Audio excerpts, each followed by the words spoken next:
IVM.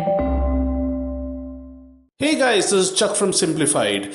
Today we have a rebroadcast of an old interview that we had done with my former boss actually, Dharam Valia, who I reported into when I was working in an ad agency. Now Dharam started his own production company called Hungry Films, who have made some of the best ad films that you would have seen over the last few years, including the iconic Madhya Pradesh toys, bobblehead, sort of ad. It's a fascinating conversation about advertising and how ad films are made, the various types of films, all the factors, all the stories. It's a really fun chat and I hope you guys enjoy this. Hopefully the three of us will cook up something soon, fresh for your podcast feed. Enjoy.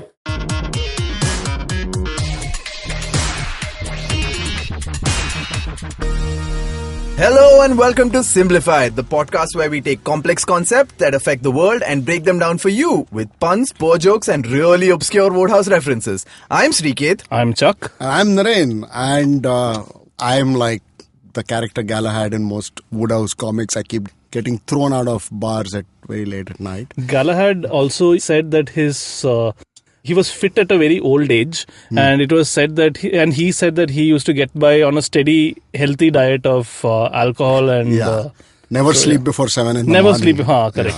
Yeah. So all that has changed now. I'm on the wagon. I'm teetotaler. And you can see the no glow. Wonder you be little halo. Yeah, if you darken the lights in the studio, you can actually see the halo behind me. And because from time to time, when we run out of meaningful content to talk about, we go against the credo of Simplified. Ultra-crepidarianism, that is talking about topics that we have no clue about, which is actually such a lovely thing to do. Yeah. And we invite people who are actually much smarter and wiser than again, not a very difficult task. But. Yeah, that's not very difficult. Yeah, but this time I think we've really got someone who's much smarter and much wiser. Someone who has a rare claim of having been the boss of 66.67% of this podcast. Yeah. And someone who describes himself as producer, cinema aficionado and shorts enthusiast whose curiosity is far larger than his body mass. So we today have Dharam Valia, co-founder and producer at Hungry Films. Welcome, Dharam. Hello, everybody. I can actually attest to the shorts enthusiast I'm part. Sound wise and all, but soon this voice will give away. So I can actually attest to the shorts enthusiast part because I remember when I had come to interview at Ogilvy with Dharam, I was nervous as hell. I was wearing this crisp formal t-shirt, crisp formal shirt, trousers and even polished shoes. And then Dharam just walks in his bright t-shirt and like cargo shorts and like chappals and stuff. Like we stand there for a couple of seconds in nervous silence and like I chuckle and say that I may have slightly overdressed now. And that makes it two of us. When my Ogilvy interview also was interviewed by a person in shorts. Wow.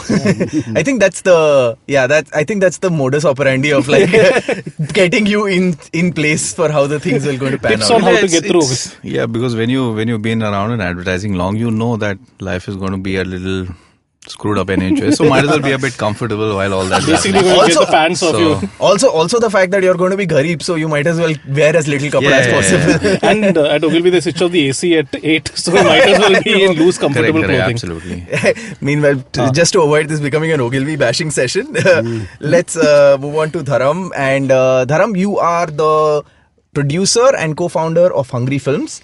And you guys work on ad films. So what can you tell us a bit about what an ad film producer does? It's complicated and it's very simple both in the same time. Ad film producer, just like any other producer, he just makes things happen.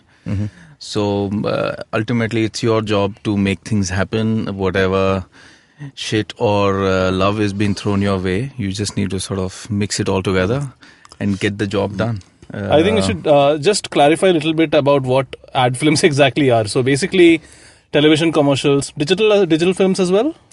Yeah, nowadays pretty much everything. The screens popping out from every little... Yeah. Trying to sell you things. Let's not say the word, but... and every platform. But there's lots of content being made, being watched, being consumed, being shared, being forwarded, being memed. So content creators are really trying their best to do interesting stuff, and that's where we come in. So just sort of relevant content is the relevant sort of word to put in here, but ultimately we are ad filmmakers, and that's what we do. We make commercials. Me along with my partner Vijay Sawant, we make commercials, and we work with ad agencies like Ogilvy and McCann and so on and so forth, and we partner with them and sort of execute what they bring to us. So, I mean, so let's just go back to the fundamental of what in your opinion is the fundamental difference between films and ad films? It's the process is pretty much the same. Every step of the process is pretty much the same. It is just about, in fact, I would argue it's a little, sometimes some projects can get a little tougher than actually feature films as well. There are some projects we worked on wherein we worked on about 5-6 months on one particular project, one commercial, which could be whatever, 40-50 seconds ultimately. But we've spent 6 months of our time working on it from where it started to where it ended up. So it's as I said, the process between ads and feature films, both are the same. Everything, all the elements that you require, all the components you require of filmmaking are the same. It becomes a little complicated and tedious when it comes to advertising because time is a critical factor. Time in terms of trying to make your story work in a particular time period, and also trying to put together the entire production and deliver it within a time period. Oh, so it's like a pretty much a double barrel gun pointing both ways. I'd heard about popular music that there are people who write popular music on a professional level. So all these guys, Michael Jackson, or I don't know about Michael Jackson, but all these, whoever, Laura Branigan, Water, I don't know. So they have professional people who write hooks. So apparently the first few bars of the song have to catch the guy or the girl and the listener basically. And only then will he or she listen to the song. That's how it becomes. Yeah, I've heard some planners do that job. Yeah. I know.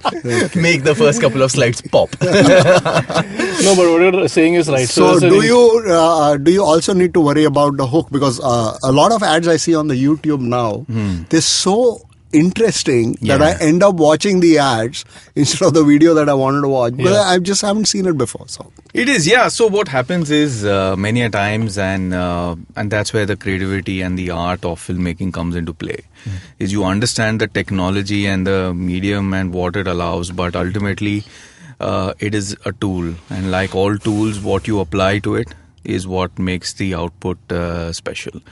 So many a times what the agency comes up and sends us the script per se pretty much sort of evolves into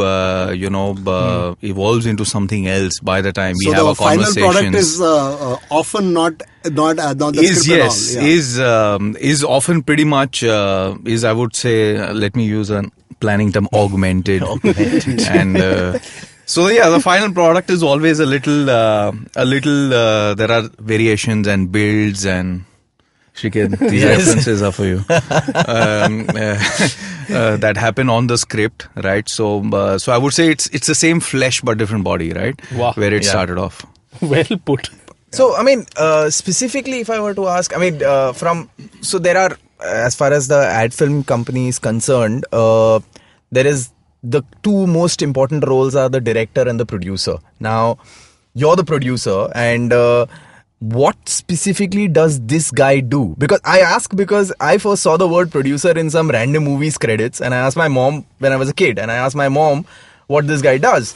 She replies, he manages the money, which made perfect sense because a lot of these guys were Gujaratis. So, you wouldn't happen to be Gujarati, would you? I am. Excellent. So, what exactly does this producer guy do? A producer guy is actually a feature film producer and an advertising film producer. Both of them are pretty different in that sense, right? Because feature films work in a way wherein you need to source the money, right, and then make the production, right. So a large part of the feature film producer's job is really to try and get the moolah in. right? And budgeting and so on and so forth, right? So those left brain jobs, if I may say, they still are an integral component of what a producer does. But in an advertising producer, really, I mean, that's what at least my personal experience has been, because I'm not from a film background, or I've not studied film production. I've just sort of dived deep into it. Straight from advertising is really to try and use and apply your right brains a bit to try and how to make this journey of 3 weeks, 4 weeks, 5 weeks that we spend on a project seamless enough, interesting enough, and also creatively fertile, so that the people who are involved, because there are a lot of creative people involved in while making while executing an ad film, right? Unlike feature film, really, there's a writer and the director, right? Who are and knowing how Bollywood works, the writer is possibly never much there. It's pretty much the director who's the creative brains and who's running the show. In an ad film, there are lots of creative stakeholders as such, right? There's a agency, creative directors. There is a director who's actually making the commercial. So there are lots of brains, right? The brand team themselves. The brand team and so on. So the agency and the client will have a point of view, and all of them are interesting and intriguing at times. But really, it's the producer's job to sort of make sure that this sort of circus act follows, this train sort of is running on time, and how to creatively compartmentalize different bogies so that things don't crash into each other. The client will have a point of view which will be intriguing, is the most understated statement I have ever heard. I love clients. I love clients. I've always had great clients. So here, as a complete outsider, because I work in manufacturing, so I have absolutely no clue of how the entire thing works. Obviously, when you're shooting a film, okay, you got a brief. Let's say you have new brand of soap or something like that, and the brand people have an idea of how it should be positioned, and you go over it with your creative people, and you come up with something which is different, because you think that it will be much more impactful because of all these things. It's really short. It has to, and you do it, and your client doesn't have a clue till he or she or they see it on in the final version or in a semi-finished version. So there will be a step. So you'll make a story, you'll shoot the script, you'll cut, edit, whatever you do, and then you'll show it. And then if the client doesn't like it, you go right back to step one. So how many iterations does it usually take? Well, see, that's while technically what you're saying is correct. That's where partnerships with ad agencies come into play, right? And if you're working with a great team and a good set of agencies, then a large part of that sort of hygiene is something that they take care of. They curate the project till that point. Okay, so it's continuous, right? Yeah. And also what happens is, and today I personally think there's entire divide between that we're the agency and hence we are creative, you're the client and you're not creative. All that I pretty much out of the window, I think, right? Okay. Everybody has a claim on anything. Everybody's intelligent. Everybody has access to the internet, which makes even more intelligent, and at least easy for us. And there are lots of people involved in the process. So what we do as a pretty much, let me just sort of try and sort of do a quick walkthrough of what happens so that you get a sense. Is when we receive a script from the agency, we sort of look at it and we work on its head, and we say that, if we sort of build it this way, then it could be more interesting. So we add some value and to the script that comes in, and we pitch it to the agency that, hey, if you do this like that, what do you think? And if they like it, they say great.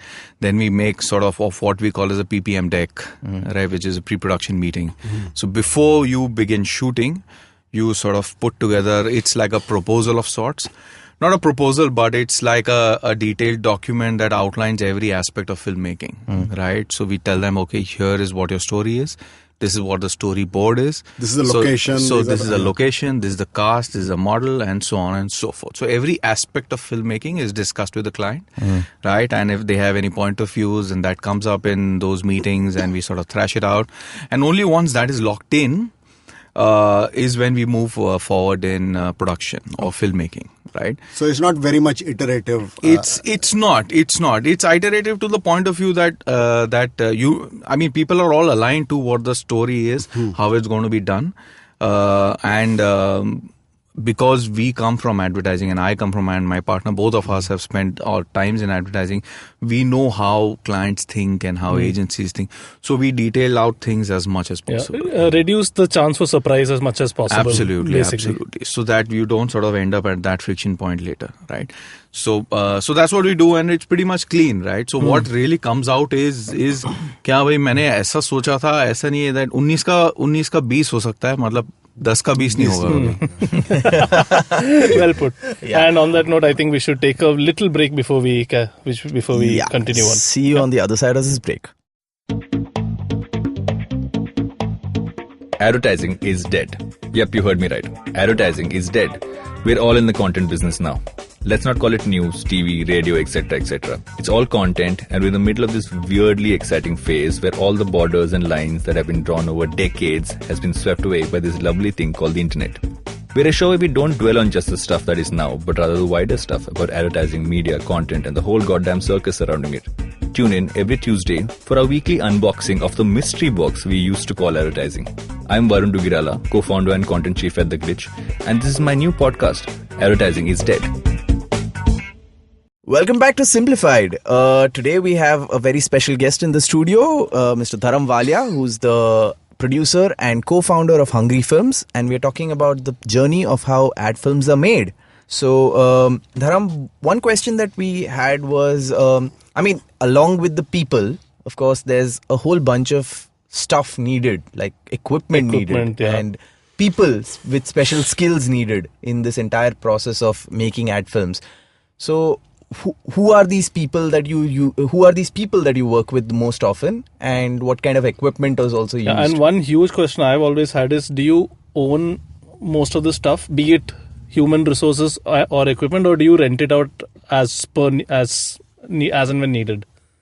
Well, I think there's a bit of an evolution happened on that front, because there are two aspects to this evolution. One is technology, and second is skill sets of people who are part of this process. In terms of, and both sort of have fed on to each other. Technology, as everybody know, is pretty much becoming democratic, or has become democratic to the point that anybody can shoot anything with any device that they have. It's become so democratic that it lost to Trump in the last elections. Yeah, exactly. And in a sense, today there is, of course, there are special equipments that you need to do specific things, and you would like to shoot with better cameras. But the point is, yes, can it be shot with a phone? Yes, of course it can be, right? Would you want to do it with a phone is another question, right? Because you want your end product to look a certain way, and because it's a creative craft at the end of the day, right? And as ad film making companies are pretty much the only marketing we do is the work that we put out. And so whatever we do, we just put everything, our heart and soul, everything in the work. So that's why we sort of work with the best technicians we possibly can. It's a close group of people because, of course, you get comfort levels with a certain kind of people that you work with, right? And because there are schools of thoughts, and there are behaviors, and because you have to spend time with them on location and meetings, and so because your wavelengths need to match, and you need to have a good vibe essentially. Right. Vibe is a big word in filmmaking, right? Because as long as the vibe is good, because there are so many creative subjectivities, right? Filmmaking, like where to place the camera, what frame, what color the costume, it's all subjective. You can question pretty much anything possible, right? But if you have the correct vibe with the people that you're working with, there's collective energy that comes together, and that really creates something special. And you would want to sort of give your extra best when you feel that energy inside you. So that's really, and that's also partly a producer's job, right? To make sure there's no Mr. Grumpy lying around on a set. If you have a point of view, then please say your point of view. Yeah, or whatever. egos to be managed. Exactly. Creative people are like children, right? Everybody knows that. Just like Shrikant. What about when you also frequently you must be working with celebrities, because you see them, their stupid faces in the ad films all the time. So how difficult or easy are they to work with? Well, they are pretty. We've to be honest, we've not worked too much with celebrities. We've just had like a few brush-ins. The process of working in a celebrity film, on a celebrity film, is always complicated, right? Because there are more amount of people than required who make things complicated. I'll just be honest. Yeah. Right? Just the poor celebrity himself. Yeah, मतलब celebrity के साथ उसके और 150 लोग आ जाते हैं और it becomes like a mime fair, and it's just crazy. It's just, and the sense, so because of all that complexity, which is really not needed. Yeah. Right? That guy can land up, he can shoot, finish his job, everybody can be happy, and over and out. But then people make things complicated, and something leads to another, and so you pretty much end up with managing some sort of a chaos or fire or so on and so forth. So that's what happens. Although there have been exceptions, but this is what pretty much happens. But personally, given an option, we would choose a non-celebrity job over a celebrity job. Fair. In your opinion or in your experience, does that make too much of a difference in the final outcome? I think people in India today know that using celebrities are an immediate crutch, right? It's like a first cut. You mean the end consumer themselves? I'm not saying advertising the end people consumer. like us.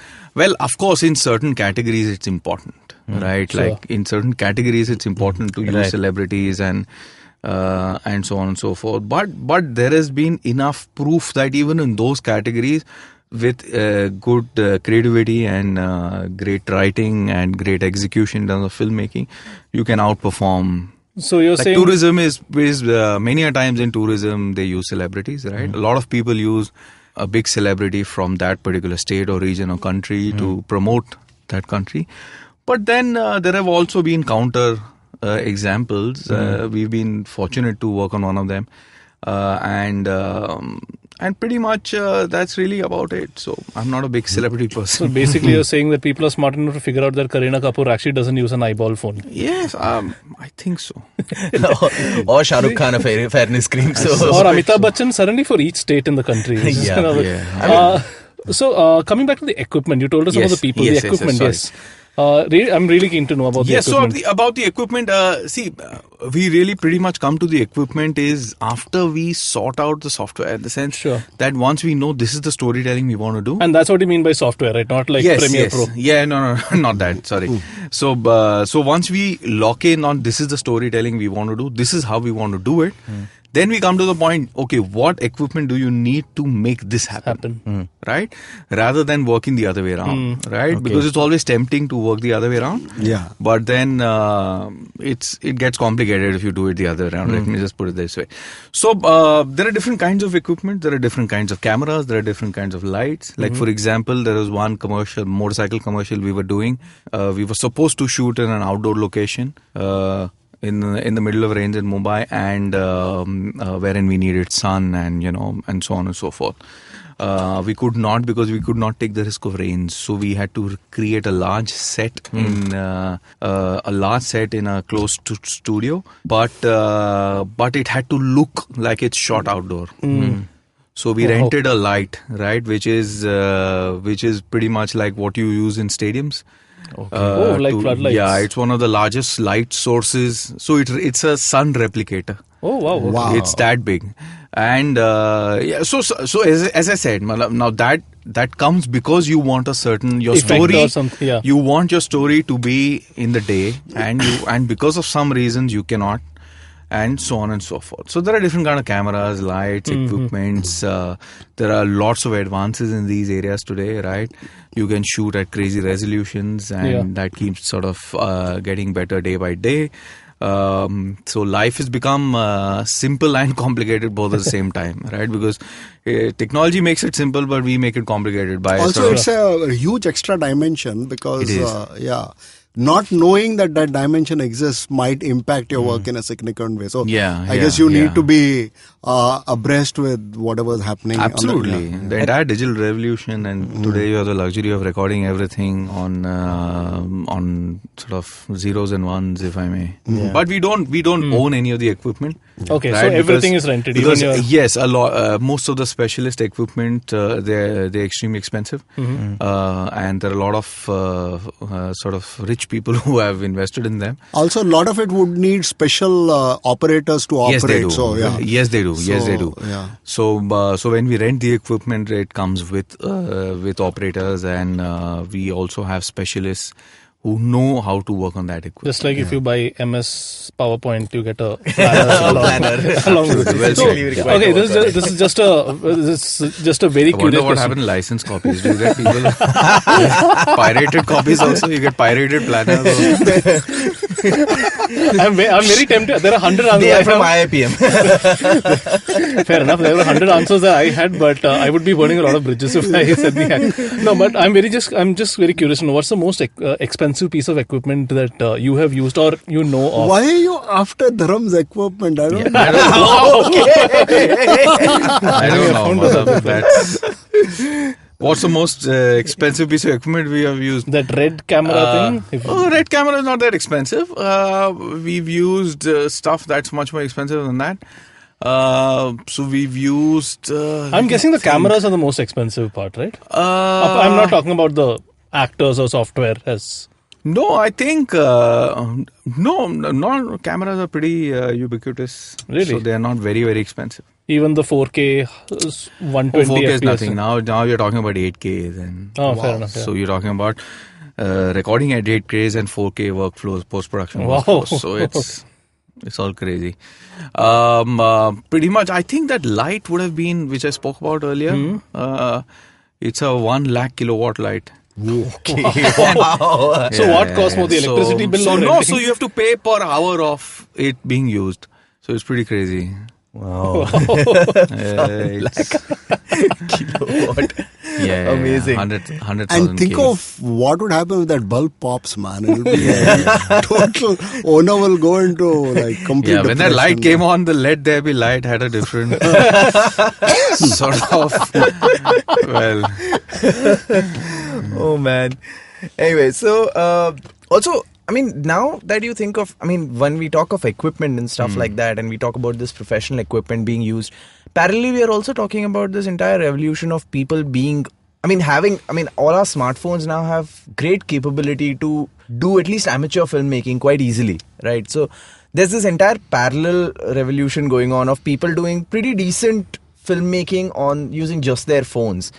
So, where does that feature? I mean, has that entered anywhere near the ad filmmaking realm? It has really, and as I said, it's really depending upon what does your storytelling require and demand, right?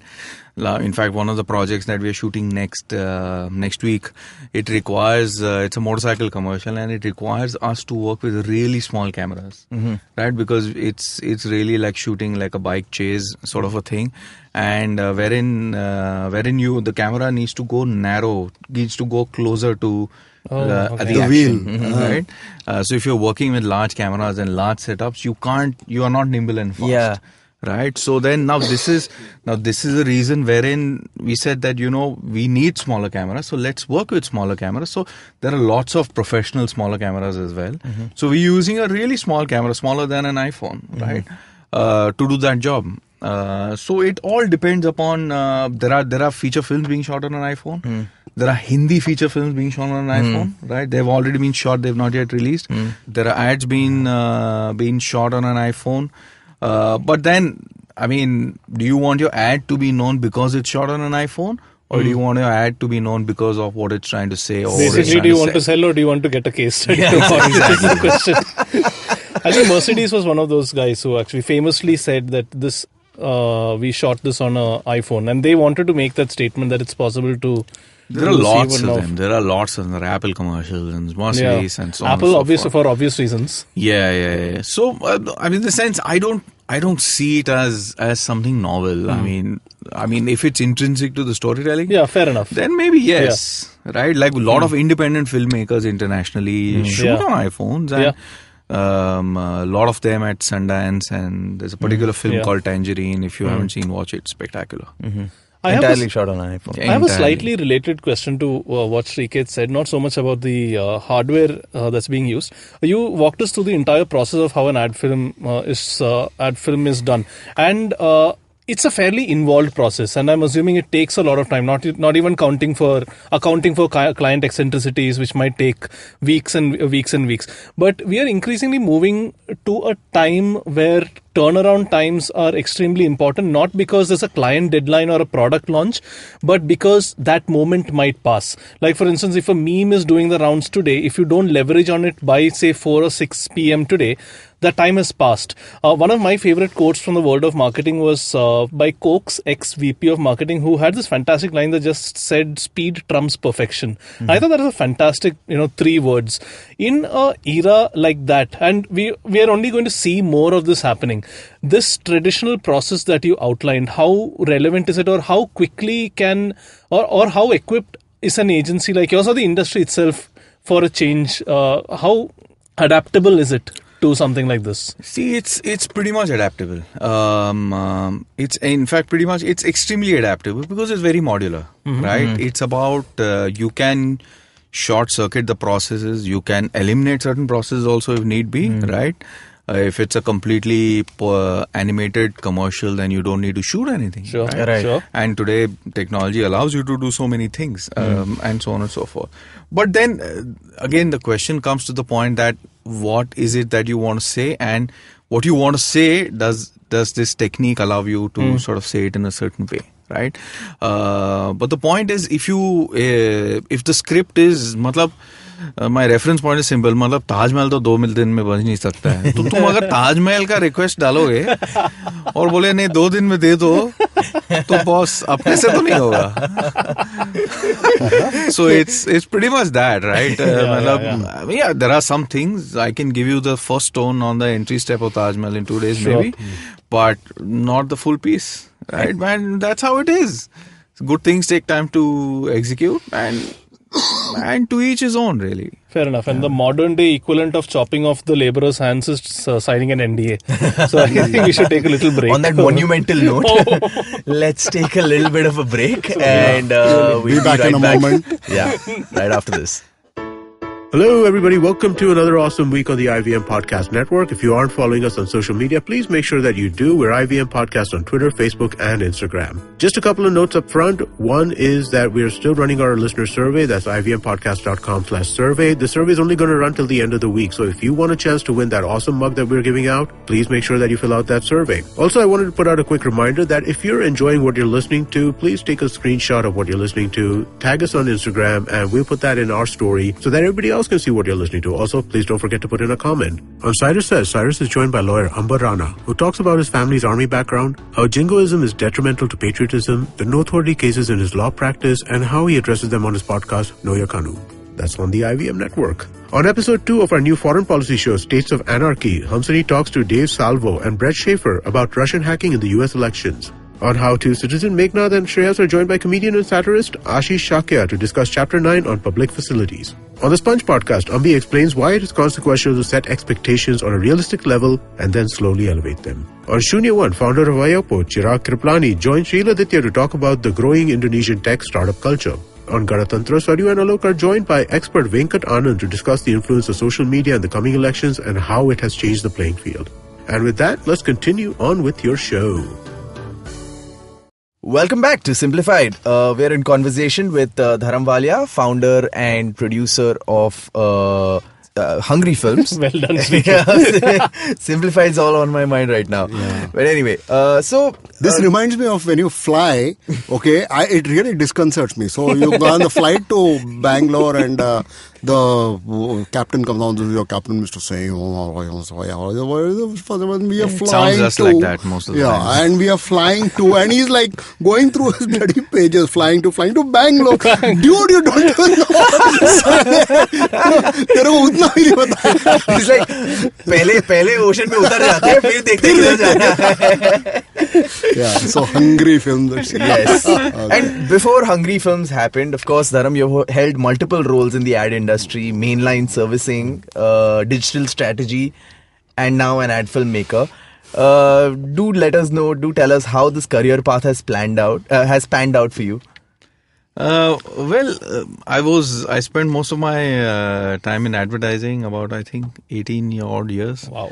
I did my MBA and then, just as all MBAs do, I sort of stumbled upon a summer internship in an agency, and those are the times where computers were just about, so there were like 2 computers in one office, like that sort, those sort of times, and at that time presentations were done on OHPs and sliders. I don't know if many of you. Yes, of course. I went to a government engineering college. Correct. And I remember my boss used to sort of write how you get PowerPoint 6 a page printouts. So he actually used to take an empty page, make 6 squares and write buttons like on each of those slides, and used to give me, and then it was my job. But I got hired because I knew PowerPoint. Wow. That's how I got my first job, and I knew how to make a chart in PowerPoint. You're the original planner. So yes, so I got hired purely because of that skill of mine. And one thing led to another, and I spent enough time in advertising. In my first agency, I spent 5 years. And unfortunately or fortunately, I never had any bosses in those 5 years. So I was pretty much on my own, reporting to the people wearing the ties. And who had no clue what you were doing. And I said, bhai, iska kuch bana do yaar, PowerPoint kuch bana do. I said, bhai, so chalo. And another interesting part, because I used to work on an alcohol brand, that agents used to work on, and they had to do dipsticks. So, and research. So one of the research was, ek kaam karo, tum jao, pub mein jao, Bombay ke 4-5 pub mein jao, roz sham ko, ye lo paise. Or order a drink when you go there, and you have to check whether the alcohol they serve is authentic or not. So I had like one job. Yeah, man. So I thought, this is a damn good gig. I know it's not paying money, but let's go for it. So I partied for a few months there, and free of cost, and I made decks, and that's how the journey started. And one thing led to another. Nice. I spent time in SSCNB Lintas, which was a part of Lintas at that time, and then McCann, and then Ogilvy. And then I spent about 8 years in Ogilvy, and after having done so much time in advertising, and you pretty much reach a certain saturity point, and you wonder what next, and sort of many a times advertising pushes you to to that point, and although Ogilvy is a great place with great people. Was it because of these 2 guys that you can say the truth, it won't come on the... Well, partly yes, because unfortunately I had one of them, and that guilt, I couldn't sleep at night, and it just drove me mad. So the thing is, what I really asked myself when I was working in the agency, that what excited me the most still in advertising, because when I joined advertising, I was really excited going to work, right? Because it is interesting and exciting. It's actually the most exciting job you can do, and that I still believe that, the kind of things that you experience and learn, and the shit that sort of you encounter, and it's crazy, it's fun. Of course, it's chaotic. It's not for everybody. It's not for everybody, but it is genuinely the most fun you can have while earning some money as well, right? Some being the operative word. That's what I said. And I still believe that, but when you do that for about 15 plus years, then you start wondering, okay, both fun ho gaya abhi.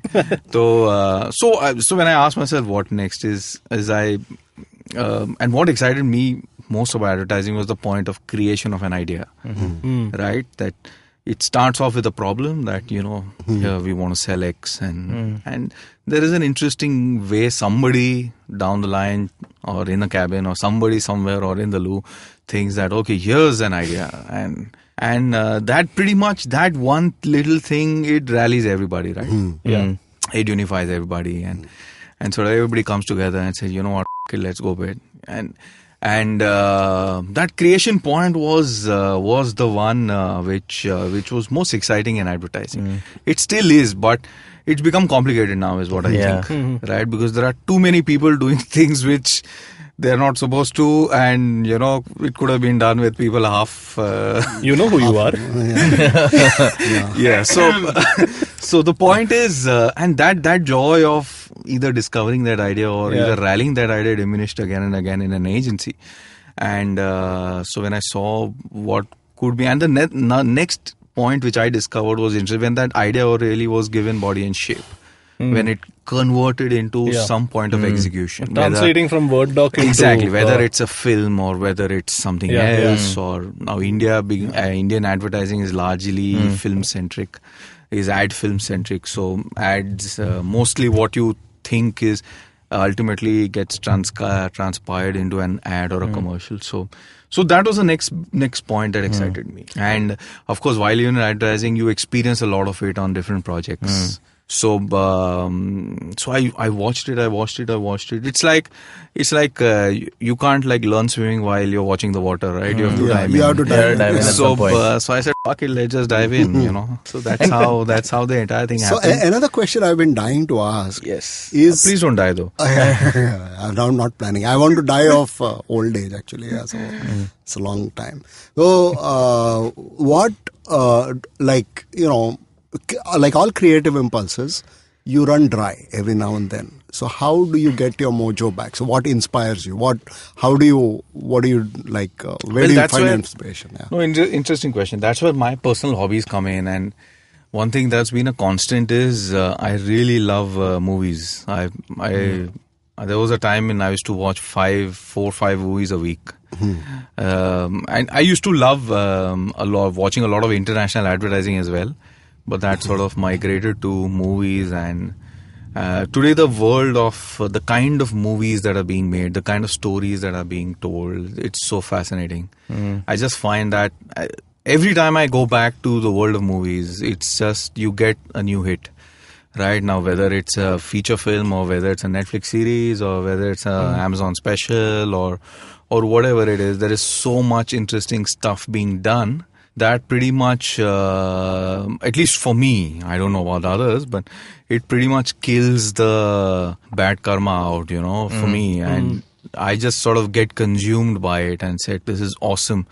And whether you get to make something as awesome or not is irrespective. It's the fact that you get to consume it in the way it's being presented to you, right? Yeah. It's an experience which not many people savor it nicely, right? Like, I mean, you shouldn't be watching shit on your mobile phone, right? And one thing can just inspire something else in a totally different field. Just the way something is narrated that's massive. That's a big one, right? Now, and there's a filmmaker called Jim Jarmusch who said that you can steal from everything every time, and stealing. There's nothing wrong with stealing, right? That's the evolution of mankind. That's how mankind has evolved. And the good part of this is that you don't steal consciously. So that's the beauty of it. And it's only after you created something. Right. So because the point is, at least for me, what I've observed about myself, I just consume so many different things, whether it's a series or a movie or a whatever, whether it's a Facebook video. You consume interesting, and it resides in some good stuff, resides in some part of your brain, right? And tomorrow, as a producer, when I'm solving some problem, it just pops. I said, this plus that is equal to that, right? So that's those are the exciting parts of and your in fact, day, that's probably the biggest kick of the whole thing. Exactly. That you've had the fortune of consuming so much interesting stuff, and you get to apply it, and what better than that? Talking back to the inception of Hungry, firstly, the name Hungry, where did it come from? Well, it just like one late night in advertising, nobody's delivering. Well, I love food. Nobody's a lot. delivering food, is it? I love food a lot. I just when we were getting around to sort of naming it, I definitely didn't want to sort of go into that intelligent, pretentious sort of names. I'm not a big fan of any of those. I personally prefer names which are simple yet have deeper meanings. Like, for example, there's an agency in London called Mother, I love that name, It's a great name for an ad agency, right? It's got such great meanings when you, just that word, it's so evocative, and it just different people can interpret in different ways.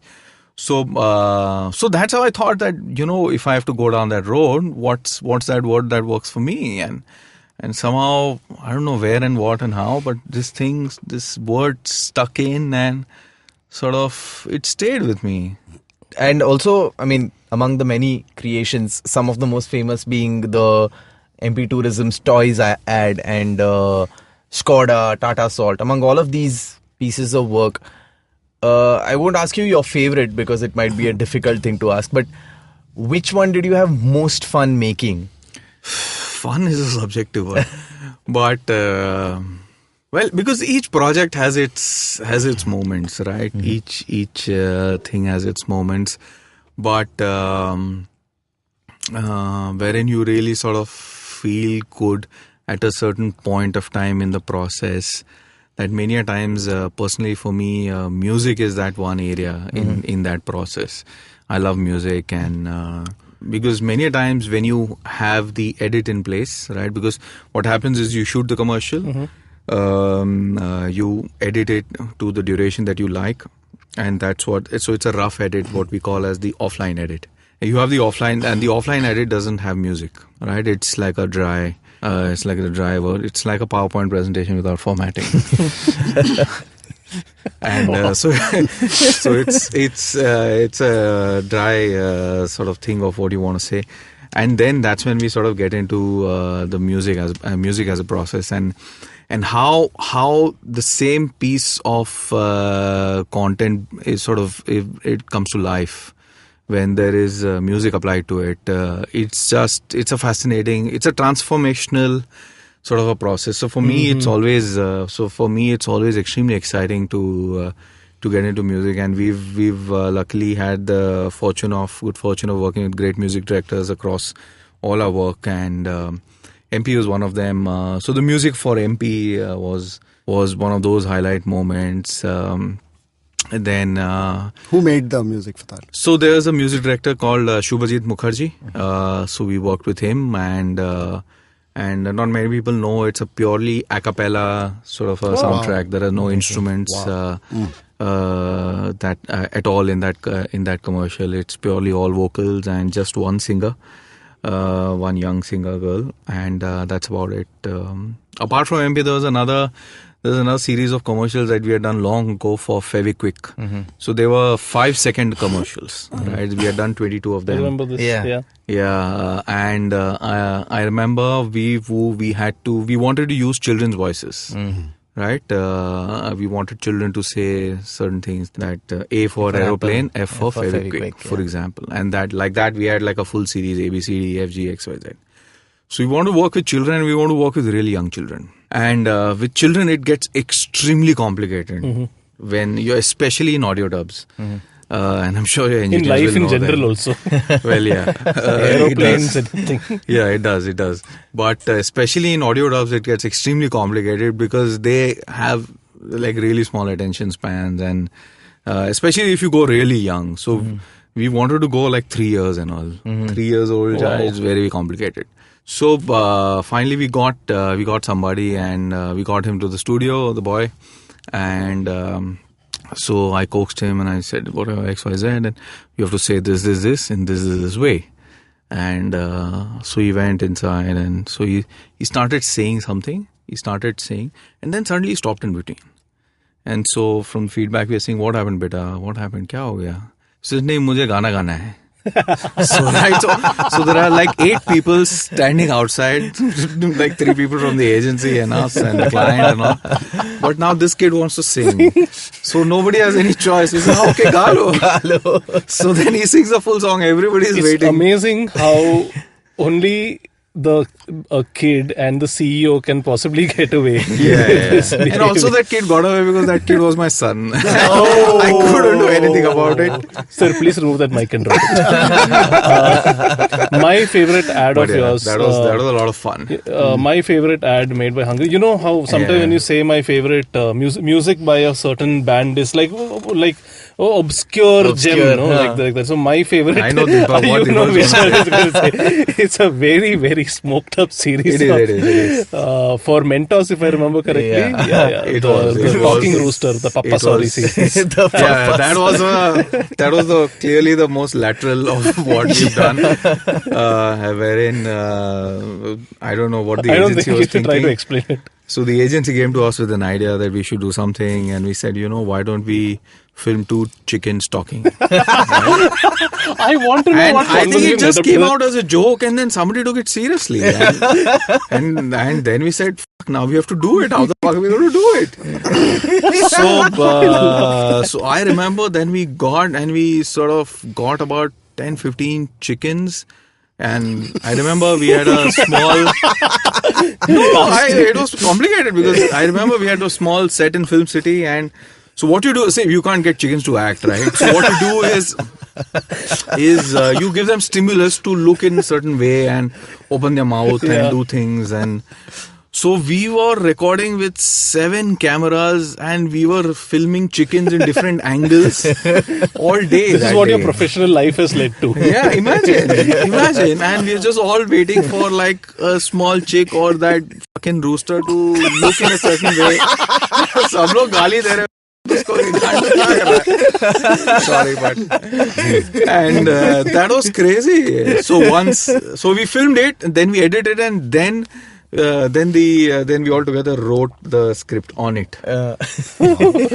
So shooting came first, and then that was one of the rare processes where the shooting wherein happened first. we shot the thing first, and then it was. So written. basically, the rooster dictated the script. Like the rooster did something, and then you wrote the script on that basis. Shooting came first, and then script is rooster-fitted. So this is this is the classical chicken and egg problem solved. The chicken came first.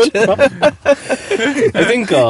I have one last question, Dharam. In your mind, what is a good ad film supposed to do?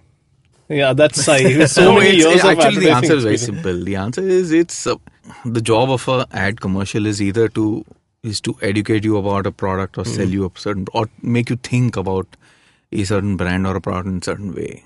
And if a commercial manages to do that successfully by making it entertaining.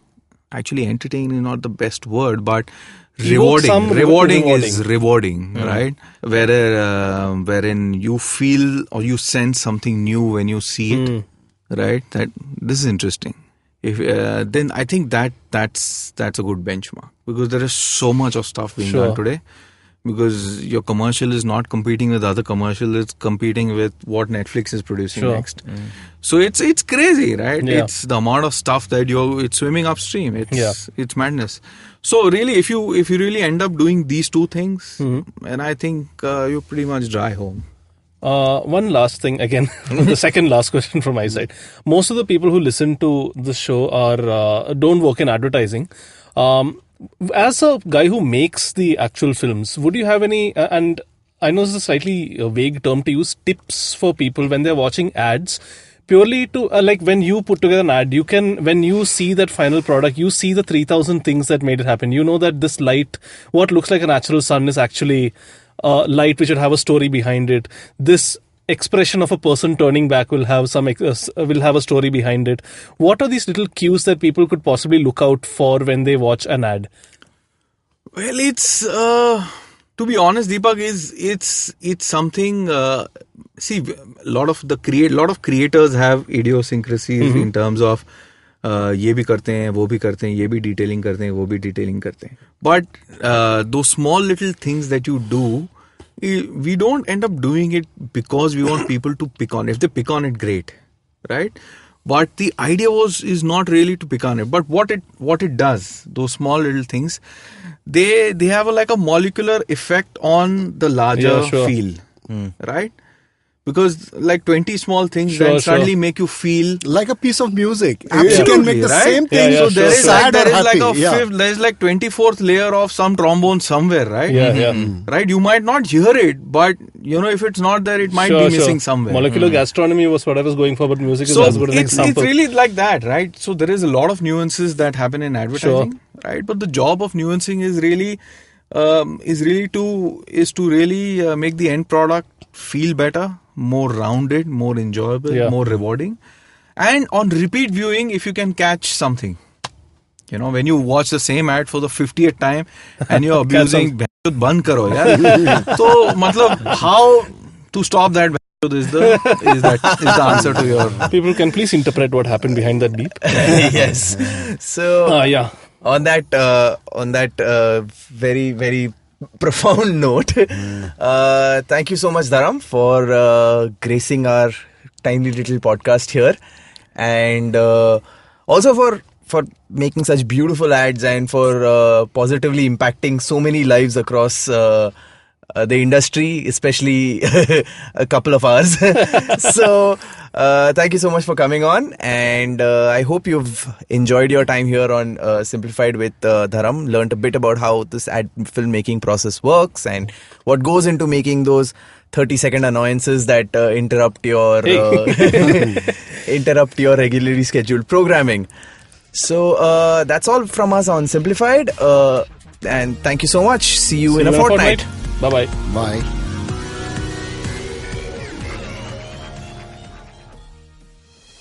Hey everybody, we have a brand new podcast series by Bloomberg Quint called BQ Conversations, which covers a range of topics like business strategies, latest trends in technology such as cybersecurity and artificial intelligence, and also personal finance. Episodes are out on the IVM Podcast app or wherever you listen to podcasts.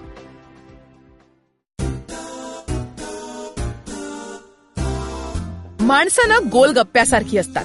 Hi hello करताना वेगळी आणि बोलताना वेगळी आणि गप्पा मारताना वेगळी, मित्र झाली की वेगळी आणि शत्रू म्हणून वेगळी, थोडक्यात दिसणारी वेगळी आणि असणारी वेगळी, कधी आंबट, कधी गोड, कधी तिखट, तर कधी चमचमीत आणि कधी कधी हॉट अँड स्पायसी सुद्धा. आणि म्हणूनच गप्पा गोल गप्पा विथ तृप्ती खामकर फक्त तुमच्यासाठी दर बुधवारी IVM पॉडकास्टच्या ऍपवर, वेबसाईटवर किंवा युट्यूब चॅनलवर सुद्धा ऐकू शकता. तुम्ही आमचा पॉडकास्ट वेगवेगळ्या पॉडकास्ट प्लॅटफॉर्मवरती ऐकू शकता. फक्त सर्च करा गोल गप्पा विथ तृप्ती खामकर आणि आमचा पॉडकास्ट ऐकत रहा.